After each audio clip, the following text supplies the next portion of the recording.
O Conecta TCE está no ar e hoje o nosso programa traz um tema urgente e que impacta diretamente a vida de milhares de mulheres em todo o país: a violência contra a mulher.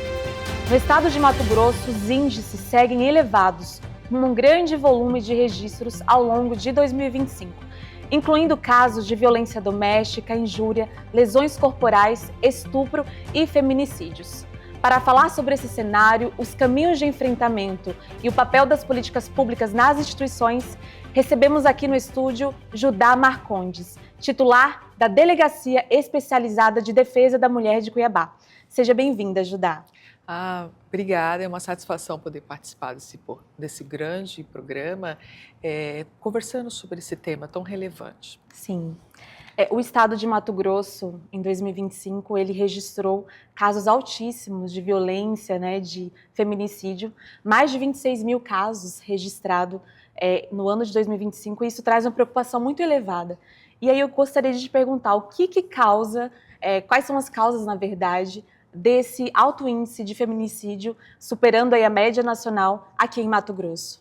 A percepção da Polícia Civil é que as mulheres estão tendo mais consciência do seu papel na sociedade, né? Aquele papel de silenciamento, de acatamento, não cabe mais, né? Então elas estão percebendo que ninguém pode ter o controle sobre o seu corpo, ninguém pode ter o controle sobre a sua liberdade de ir e vir, né?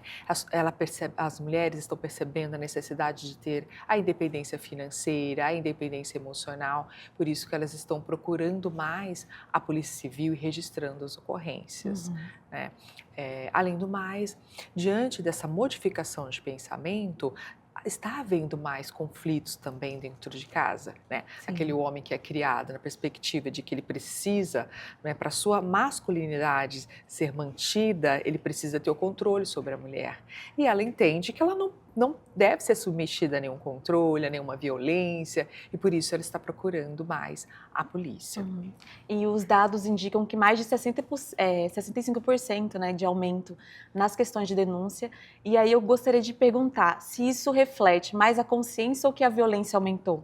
Qual que é o parâmetro que identifica essa parte de aumento nas denúncias? Exatamente, né? Eu percebo que há uma consciência maior das mulheres, né? Do seu verdadeiro papel na sociedade, e também está havendo conflitos diante disso, dessa percepção, né? Então eu acredito que sempre existiram, né, diversas violências, feminicídio, violência física, moral, psicológica, mas as mulheres estão tomando uma consciência maior, estão acreditando mais nas instituições e procurando mais a polícia. Sim. E delegada, como que você, como uma mulher atuante, que é delegada, vê os desafios frente a isso dentro da delegacia? Quais são os desafios diários que você tem com relação a essas denúncias, ao todo? São diversos desafios, né? Eu diria que o principal seria a conscientização daquelas mulheres que procuram a polícia a não retornar ao relacionamento abusivo, né? A gente sabe que são diversos fatores que prendem a mulher dentro da relação amorosa. Por mais que elas tomem coragem de procurar a polícia, elas estão tendo uma consciência maior, mas existe na sociedade ainda aquela cobrança que a mulher permaneça naquele papel de silenciamento. Então, quando ela volta para casa, a família, muitas das vezes, aquele núcleo onde ela convive, né, socialmente, impute a ela a culpa por ter registrado uma ocorrência contra aquele homem. Coloque nela também aquela responsabilidade de se sentir, para ser mulher na sociedade, ela precisa ter um homem, ela precisa estar dentro de uma relação amorosa, ela precisa manter a família. Que a estabilidade dela vem através de um parceiro, Isso. né? Às vezes ela percebe também uma dificuldade financeira, por mais que ela trabalhe, mas a renda dela pode colocar em risco ali aquela vida mais tranquila para os seus filhos. Então todos esses fatores, a vergonha, a culpa, né, a questão financeira e emocional também, faz com que essa mulher retome a relação amorosa. Então é um grande desafio, porque quando a mulher entra na delegacia, ela entra dentro de uma rede de proteção. né? Nós encaminhamos essa mulher para a rede de enfrentamento, né? Então, a Defensoria comunicada, o Ministério Público comunicado, o Judiciário, a Prefeitura através da Secretaria da Mulher, tem outras instituições também que recebem comunicado de que essa mulher está precisando de auxílio. Sim. Né? Então, quando ela retorna ao relacionamento, quer dizer que a nossa rede precisa se fortalecer mais. Exato. Então, esse é o grande desafio.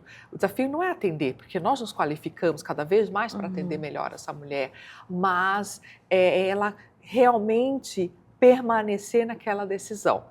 Porque a gente percebe também que quando a mulher retorna à relação abusiva, ela fica mais vulnerável ainda, porque esse homem a culpa, toda a família já colocou ela como uma pessoa ruim, aí para ela não ficar com esse estigma, ela acaba aceitando mais as violências e a vulnerabilidade, a probabilidade também de se ocorrer um feminicídio também fica maior.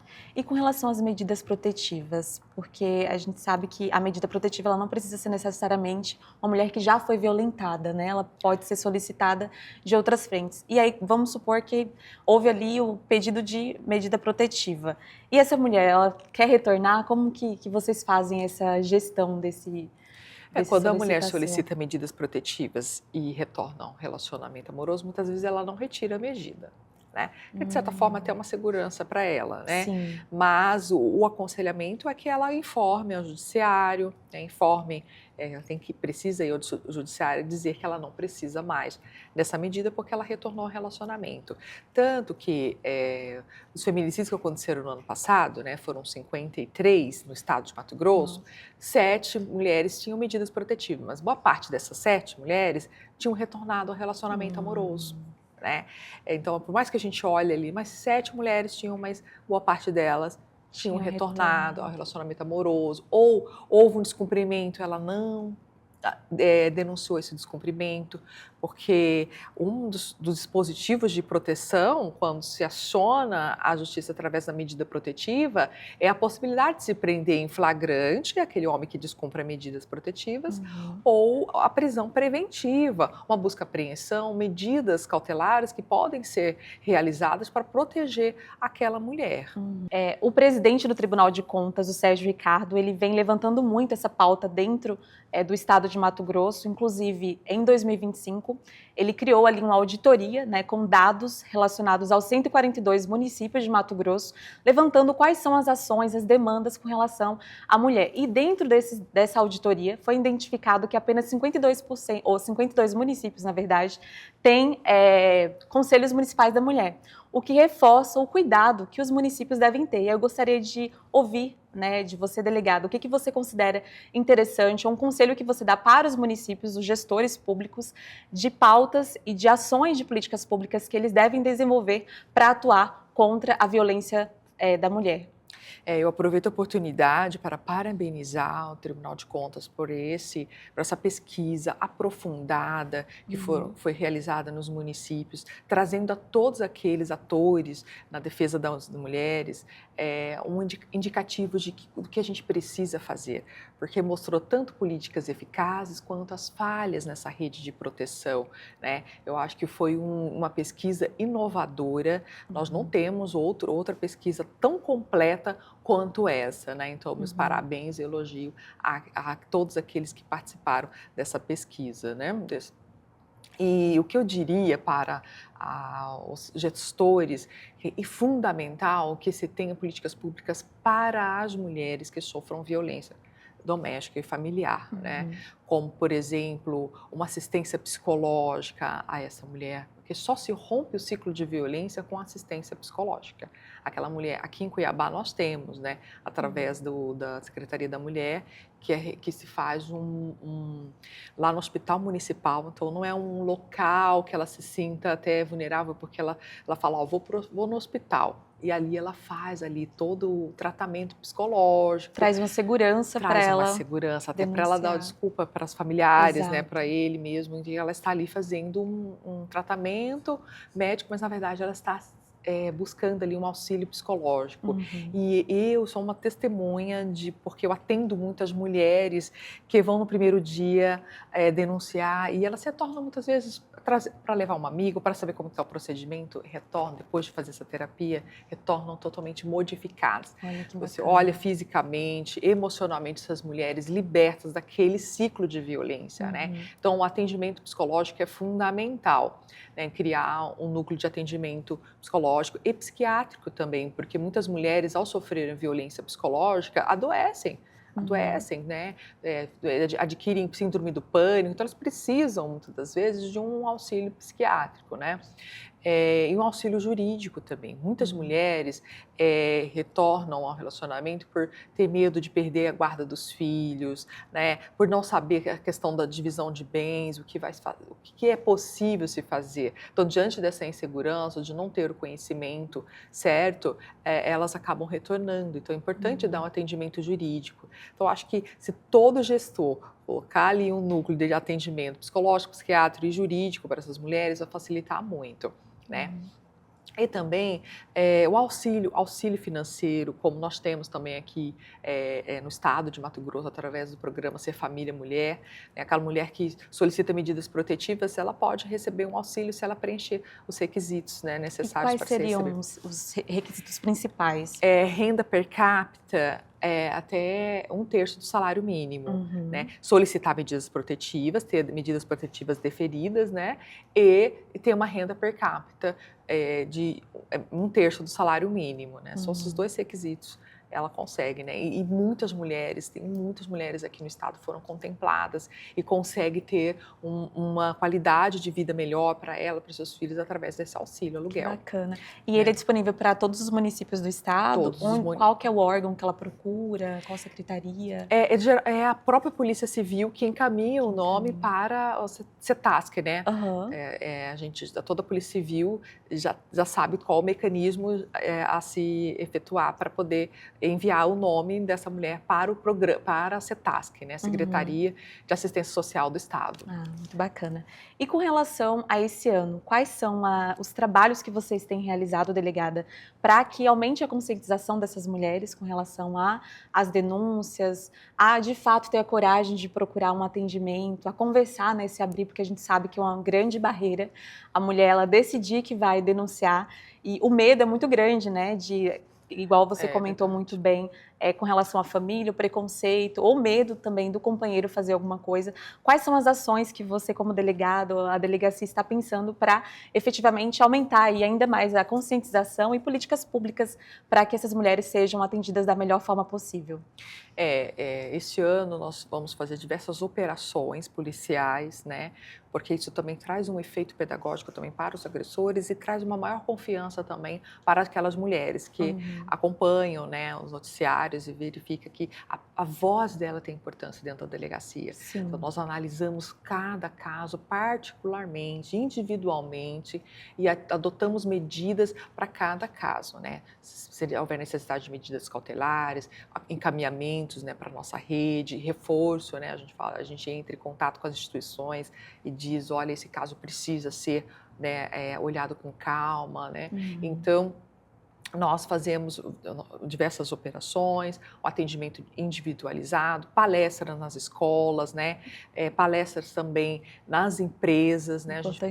A delegacia da mulher de Cuiabá tem uma parceria com a Polícia Comunitária, através do programa Papo de Homem para Homem, e nós vamos em diversas empresas fazendo palestras para homens, né? É importante que a gente conscientize também os homens, né? Não só nas escolas para os nossos meninos e meninas, mas também para os nossos adultos, porque são eles que estão praticando os crimes, né? Então, assim, nós já fomos no ano passado em diversas empresas, atingindo os homens, conscientizando os homens da necessidade do respeito e entendimento da Lei Maria da Penha.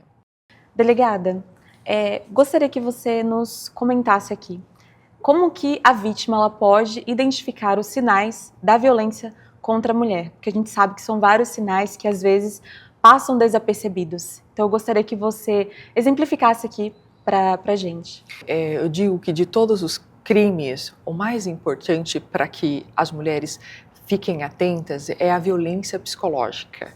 A violência psicológica ela ocorre de forma sutil e sorrateira, porque a nossa sociedade cria os homens para ter o controle sobre a mulher e a mulher para ser submissa, no sentido de ser silenciada, né, de não procurar, de também exercer determinados comportamentos ditos como comportamentos femininos. Então, quando há essa criação em que há diferença de tratamento de homens e mulheres, que as mulheres devem ter determinados comportamentos e os homens outros, e valora-se o comportamento masculino e diminui o feminino, nós temos um grande problema. E a violência psicológica, ela precisou ser capitulada dentro do nosso ordenamento jurídico, porque começou-se a detectar essa necessidade dos homens controlar as mulheres, de diminuir a autoestima da mulher.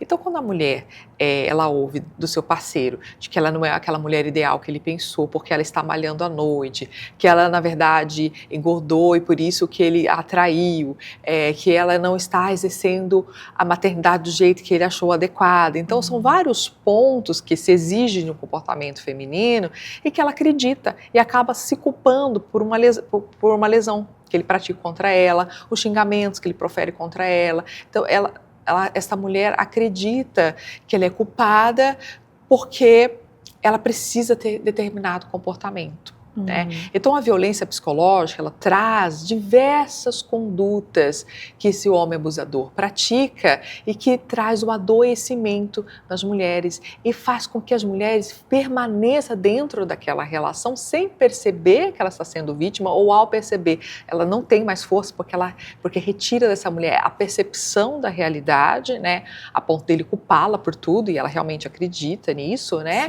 E ela sofre um feminicídio sem perceber que ela está a ponto de sofrer, né?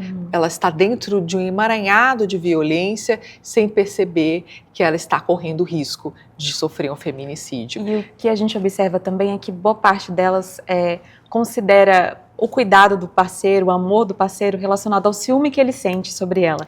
Isso também está enquadrado dentro da violência psicológica. Exatamente, né? O controle e os ciúmes que nós aprendemos como controle, como cuidado, e os ciúmes como amor, são condutas previstas dentro do Código Penal como violência psicológica e são indicadores de um possível feminicídio, né? O que nós aprendemos a romantizar, na verdade, são indicadores de feminicídio. Tanto que o formulário de risco que nós preenchemos na delegacia ao atender a mulher, uma das perguntas são, né, as perguntas, né, relevantes ali são sobre controle e sobre ciúmes, né? E tem várias condutas palavras, frases que ele diz, né? Sem mim você não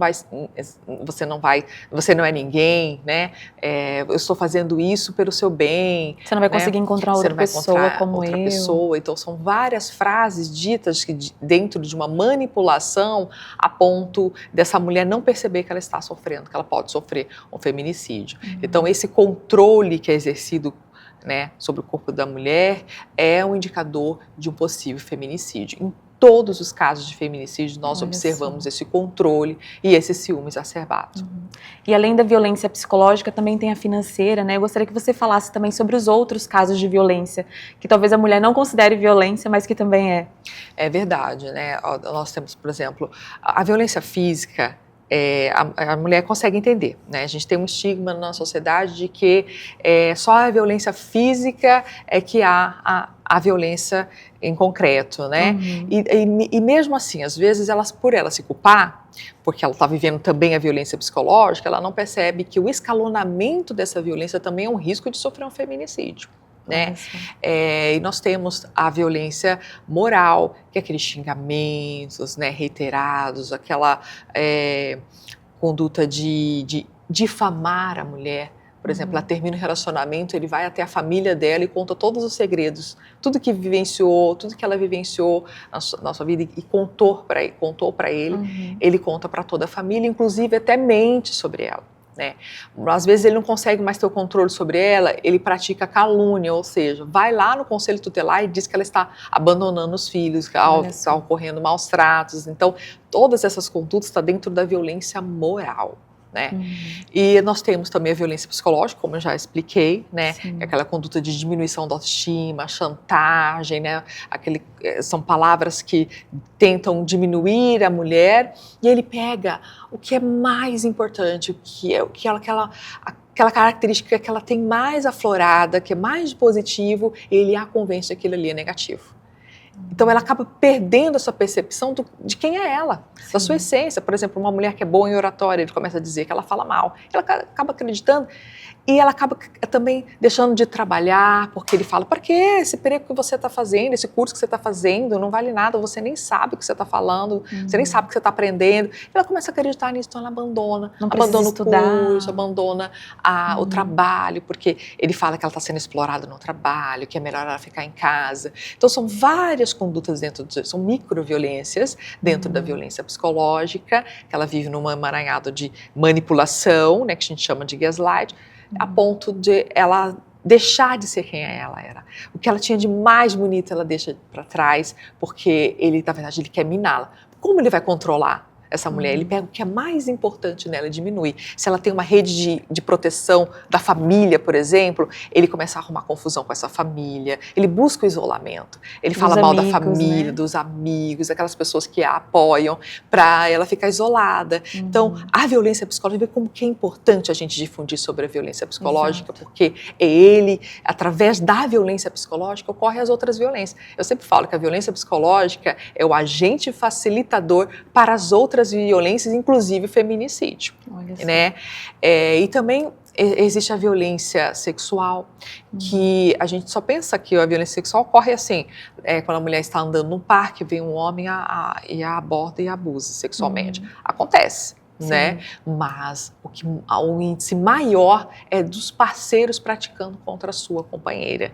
Quando ela está dormindo, ela se embriaga, ou ela está tomando remédio para dormir e acorda, né, percebendo que houve ali um abuso sexual, ou quando ele pratica chantagens ou ameaças mesmo, quebrando os móveis, batendo nos filhos, batendo nela, e pratica ali a violência sexual. E tem muitas mulheres que acreditam que elas precisam se submeter a isso porque elas são mulheres. Não. Que estão casadas com ele, né? O nosso não tem valor. Nós somos seres humanos, como os homens são. Então, nossa vontade deve ser respeitada, o nosso consentimento deve ser avaliado diante da relação amorosa, né, da relação sexual. E nós temos a violência patrimonial, que infelizmente no nosso ordenamento jurídico nós não temos onde enquadrar muitas condutas de violência patrimonial, como por exemplo, existe aquela violência psicológica que manipulou essa mulher a largar o emprego e quando há a separação, ela se vê sem amparo algum. Sem amparo algum. Este homem,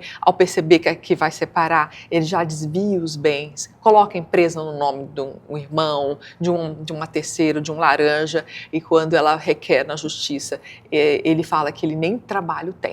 Ele está até desempregado. Quantos homens, eu já vi também homens que recebiam 50, 100 mil reais, querendo pagar R$1.000 para os seus filhos, né? Então, a gente percebe que existe a violência patrimonial, né, em que há uma manipulação que essa mulher... Como que você casa com uma pessoa que você não sabe nem o rendimento do parceiro, não sabe o rendimento da empresa? Ela acredita porque ela confia, né? É o seu parceiro. E traz uma insegurança, né, para ela terminar essa relação, porque ela se imagina, não estudei, não acabei com a faculdade, não fiz uma pós-graduação, possivelmente eu não vou ter dinheiro para poder fazer outras coisas, e aí ela se sente acuada até para sair dessa relação com o parceiro. É verdade, né? E tem muitas mulheres que têm diploma, tá? Mas elas colocam no bolso e vão cuidar da família, porque é um trato, se faz um acordo ali de boca, né? E ali, quando termina o relacionamento, ela precisa de um tempo para ela voltar para o mercado de trabalho. Seus colegas, né, que fizeram faculdade com ela, já estão, né, engajados, imagina, 15 anos, 20 anos, né? Ela vai ter que recomeçar, muita coisa já mudou. Então, ela precisa de um tempo. Então, ela tem direito... Os juízes já estão deferindo, já há muito tempo, inclusive, uma pensão para ela, né? Ela tem direito a uma pensão para ela poder se restabelecer, até mesmo que ele custeie ali uma pós-graduação, uma reciclagem, para ela poder recomeçar, né? Então, a pensão não é só para os filhos, mas também para ela. E também a divisão de bens, ela pode comprovar, né, através de vários, às vezes, mecanismos, comprovar que aquela empresa é dele, é do casal, né? Que aquele foi constituída na época que estavam juntos. Exatamente. Então, é importante, às vezes não tem um contrato de casamento, mas tem ali a união estável. Ela pode, quando há união estável, ela tem direito à metade do que foi comprado, né? Do que foi adquirido durante o relacionamento. Então, é por isso que é importante o atendimento jurídico a essas mulheres, porque ela sabendo que ela vai ter esse amparo, patrimonial, que ela vai ter ali a divisão de forma igualitária, ela consegue sair daquela violência, daquele relacionamento abusivo, né? E uma dúvida que eu tenho aí, que acredito que muitos que estão nos assistindo aqui têm, é que como é o processo? A mulher, ela decidiu que vai denunciar. Então, ela chega lá na delegacia ou no hospital, né, que tem ali o atendimento. Quais são os trâmites que vocês utilizam, os mecanismos do atendimento, né, as etapas que essa mulher, ela passa ali para ela ter uma compreensão de como vai ser o atendimento, quais serão os processos? A delegacia especializada, né, tanto a delegacia quanto o plantão 24 horas possuem uma equipe multidisciplinar, né, psicóloga, assistente social, para dar o atendimento a essa mulher. Mas ela é atendida por uma pessoa só. Se ela estiver debilitada, estiver emocionada, nós chamamos a equipe multidisciplinar. Mas ela é atendida por uma pessoa só, que faz, pelo menos na delegacia especializada é assim, né? A gente faz que uma pessoa atende, e aí nós fazemos várias perguntas para ela sobre os encaminhamentos que a gente pode fazer, sobre a rede de proteção. E nós baixamos no celular dela o aplicativo SOS Mulher MT, que é nesse aplicativo que ela tem acesso ao botão do pânico. Né? E nós também avaliamos através do formulário de risco, quando ela faz a medida protetiva, tem um formulário nacional de risco que a gente analisa todas as situações, quais foram as violências que ela sofreu no passado, se houve violência sexual, porque se há uma violência sexual anterior, há uma probabilidade de ela sofrer um feminicídio, se tem um controle e o ciúmes excessivo, a probabilidade de ela sofrer um feminicídio. Então a gente avalia vários fatores de risco para a gente oferecer a tornozeleira eletrônica, que é um dispositivo de proteção inovador, né, que desde o ano passado foi oferecido para todo o estado, essa possibilidade de tornozeleira eletrônica. Como que funciona? O juiz deferindo através das medidas, esse homem é chamado para colocar a tornozeleira e ela recebe um dispositivo que é quase um tamanho do celular. Então, ela não precisa nem visualizar, por exemplo, ela está dentro dessa sala e ele passou por aqui. A polícia militar é acionada e já mostra onde ele está e ele é detido. Então, ele vai ter que provar o porquê que ele estava passando nesse local. Próximo ali dela. E muitos são presos por descumprimento de medidas porque passou ou ficou no local onde ela estava. Né? E esse aplicativo que você comentou, desse botão de pânico, como funciona? Olha, esse aplicativo já existe há algum tempo, mas é importante a gente difundir, porque esse aplicativo... Há a possibilidade da pessoa fazer uma denúncia anônima nesse aplicativo. Então, por exemplo, aquele vizinho que verifica que está ocorrendo ali uma violência, né, contra uma mulher, ele pode baixar esse aplicativo e fazer a denúncia anônima. Né? E a mulher pode solicitar medidas protetivas online através desse aplicativo. Então, não precisa ser atendido ali para poder baixar esse aplicativo. Qualquer cidadão pode baixar esse aplicativo, SOS Mulher MT, né? E ali ela solicita medidas protetivas online e também tem à sua disposição o botão do pânico. Então, quando o juiz defere a medida, ela coloca um código neste botão, é um círculozinho, ela coloca ali e aí já muda a configuração, colocando assim, SOS. Então, ela clica nesse botão, se houver um descumprimento, e a primeira viatura, a viatura mais próxima, vai até o local, né, e atende essa mulher, protegendo-a, salvaguardando, né, essa mulher. E aí, quando ela está na delegacia, ela baixou o aplicativo, né, fez essas verificações, conversam com vocês, e aí você falou que tem uma equipe de apoio ali para ela. Sim. Aí essa equipe de apoio faz o que exatamente? É uma orientação mais psicológica? Isso, por exemplo, a nossa assistente social verifica, conversa com essa mulher, ou então entre em contato quando ela está com pressa, entre em contato com ela posteriormente perguntando se ela compreendeu todos aqueles encaminhamentos, né? Porque às vezes é muita informação. Um atendimento demora em torno de 1 hora, 1 hora e meia, um atendimento à mulher.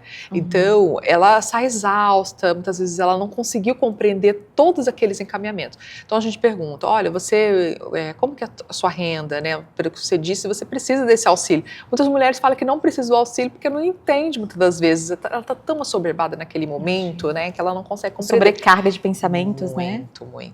Então, o que a gente faz? A gente explica para ela posteriormente todos aqueles encaminhamentos. E ela dizendo que gostaria, a gente faz um encaminhamento para todas as instituições que podem ajudar essa mulher.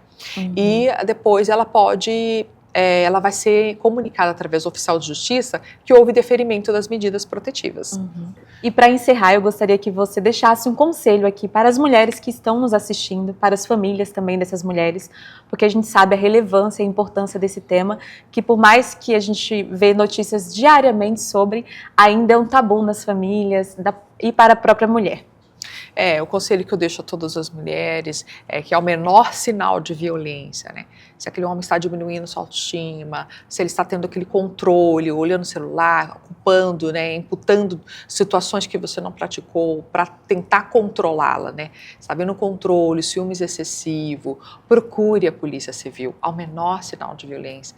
Procure a Polícia Civil, solicite medidas protetivas. As medidas protetivas não é revanchismo, não está querendo atingir o homem, é um ato de proteção. Procure a Polícia Civil, denuncie, solicite medidas protetivas. Perfeito. Muito obrigada, delegada. Eu que agradeço a oportunidade. Quer ficar por dentro de temas que impactam a minha, a sua e a nossa vida? Então continue acompanhando o Conecta TCE, um espaço de informação, diálogo e conexão entre a gestão pública, o controle e a realidade do cidadão. Até o próximo programa.